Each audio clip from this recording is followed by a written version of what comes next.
అరే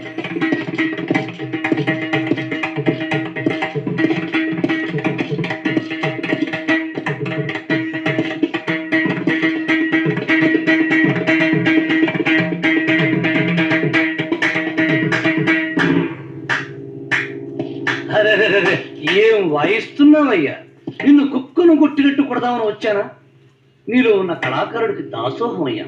భాషా పెద్ద రౌడీనాకుడికి జనమంతా అనుకుంటుంటే ఇంతింత పెద్ద మీసాలు, గుబురు గడ్డం, మెల్లో తాయెత్తు, చేతికి రాగికడియం, కింద పైన ఒత్తుతూ నోటికి పెక్కందించే నలుగురు ఆడవాళ్ళు, అబ్బో గొప్ప సెటప్ తో ఉంటామనుకుంటే నువ్వేంట్రా పిచ్చి ఉండా కొడుకులా డుంటకుని మధ్యలో వాయించుకుంటూ సింగిల్ గా కూర్చున్నావు.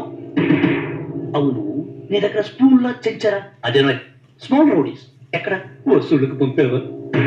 అసలు నాకు తెలియగలుగుతాను, జనాల దగ్గర డబ్బులు ఎందుకు వసూలు చేస్తున్నావు? నీ అప్పగాడి సొమ్మా?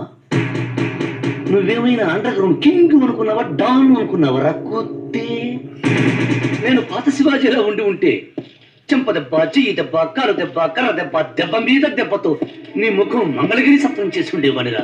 ఓ అనవసరంగా ఎమ్మెల్యేనై జెంటిల్ మ్యాన్ గా మారిపోయా.